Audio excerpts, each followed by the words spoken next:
Selamat datang di channel Celoteh Mereka. Kali ini saya akan bahas sebuah kasus pembunuhan berantai yang dilakukan oleh sosok pria yang biasa dikenal dengan nama Rio Martil.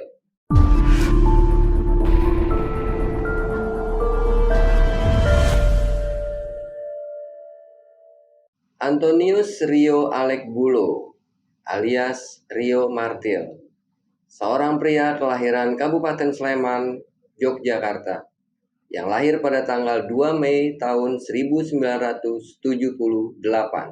Rio mempunyai perawakan badan yang kecil dan dikenal sebagai sosok pendiam dan tertutup. Tapi siapa sangka, di balik kepribadiannya yang pendiam dan tertutup, Rio merupakan pelaku pembunuhan berantai yang melakukan pembunuhan korban-korbannya dengan menggunakan senjata berupa martil. Rio kecil dikenal sebagai sosok anak yang nakal. Saat Rio berusia 8 tahun, akibat ulah kenakalannya, terpaksa orang tua Rio memindahkan Rio dari Sleman menuju Jakarta. Dan ketika di Jakarta, Rio diasuh oleh kakak sulungnya yang terpaut usia sekitar 12 tahun. Setibanya di Jakarta, Rio semakin tidak terkendali. Terlebih setelah ayahnya tidak lagi mengakui Rio sebagai anak kandungnya, karena Rio menolak untuk pindah agama mengikuti sang ayah. Kemudian Rio banyak bergaul dengan para preman di wilayah Senen. Di sini Rio mulai bolos sekolah. Akibat pergaulan Rio dengan para preman, di sini Rio mengenal minuman keras dan ganja. Sampai hari-hari Rio tidak terlepas dari kekerasan dan kejahatan. Ketika remaja, Rio pernah bekerja sebagai supir taksi. Rio juga pernah berdagang dan bekerja di sebuah percetakan. Dari percetakan itulah Rio mengenal jaringan pemalsu surat-surat kendaraan. Hingga akhirnya Rio menjadi komplotan pencuri mobil dan berhasil menggasak sejumlah mobil di kawasan tempat di Jakarta. Seperti di sekitar Bandara Soekarno-Hatta, di wilayah Daan Mogot, hingga di Senayan. Rio pun sempat dijuluki sebagai pencuri yang ulung. Rio sempat dilaporkan ke pihak kepolisian oleh bos penadah mobil curian karena Rio sempat melarikan mobil setorannya. Akibat laporan tersebut, Rio dijatuhi hukuman selama 1 tahun di lapas Cipinang. Setelah bebas, Rio tidak merasa kapok dan dia tetap melanjutkan pekerjaannya sebagai pencuri. Kehidupannya sebagai kriminal membuat Rio akrab dengan dunia malam dan narkoba, sehingga uang hasil kejahatannya hanya habis untuk berfoya-foya. Dengan gaya hidup seperti itu, perlahan-lahan pola pikir Rio mulai berubah saat ia memutuskan untuk berumah tangga. Pada tahun 1994, Rio bertemu dengan sosok wanita yang bernama Tuti Alawiyah dan langsung dinikahinya. Kepada keluarga istrinya, Rio hanya bercerita bahwa ia telah dibuang oleh orang tuanya.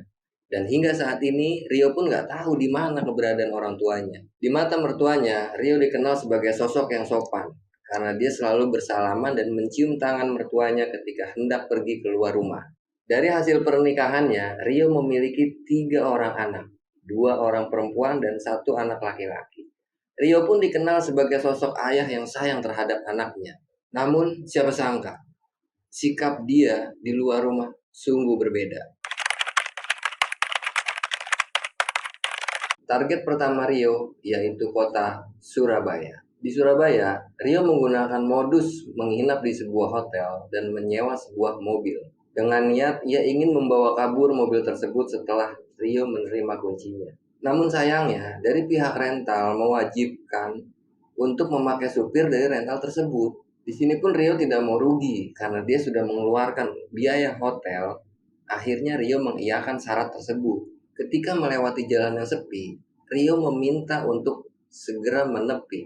Dan ketika mobil itu berhenti, tanpa basa-basi Rio langsung menghantamkan martil yang sudah disiapkan ke kepala supir tersebut. Ketika Rio menghabisi korbannya, mobil tersebut langsung dijual dan jasad korbannya langsung dibuang di tepi jalan. Di kota Semarang, Rio melakukan aksinya dengan cara melarikan mobil Isuzu Panther setelah menghabisi 2 orang korban dengan martil kesayangannya. Setelah melakukan aksi tersebut, Rio melanjutkan perjalanan menuju Jogja dan ingin melakukan aksi yang serupa di kota tersebut. Rio niat melakukan hal yang sama seperti dua korban sebelumnya. Karena kondisi jalannya ramai, saat itu Rio gagal melakukan aksinya. Namun Rio tidak kehabisan akal. Diajaklah supir tersebut masuk ke dalam hotel untuk sekedar minum dan ngobrol-ngobrol bersama Rio. Kemudian, supir tersebut mengiyakan ajakan Rio. Di dalam kamar tersebutlah Rio melakukan aksinya. Tapi entah karena supir tersebut sedang beruntung atau Rio yang kurang fokus. Karena martil yang dipukulkan oleh Rio tidak mengenai supir tersebut. Sehingga supir tersebut langsung melarikan diri. Kemudian karena aksinya gagal, Rio pun kabur dari hotel tersebut.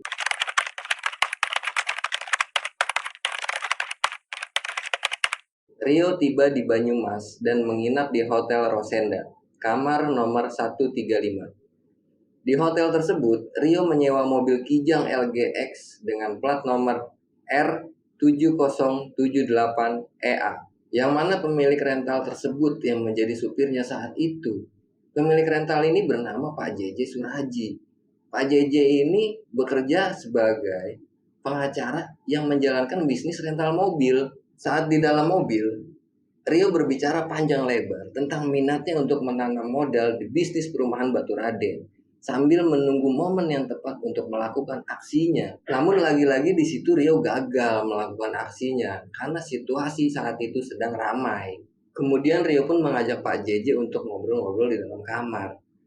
Ketika berada di dalam kamar, Rio melanjutkan obrolannya tentang bisnis penanaman modal di perumahan Batu Raden. Di saat sedang berbicara tentang bisnisnya, Rio menemukan celah dan disitulah Rio langsung menghantamkan dua buah martil ke kepala Pak JJ yang mengakibatkan kepala Pak JJ pun remuk, darah dan isi kepala berhamburan di mana-mana.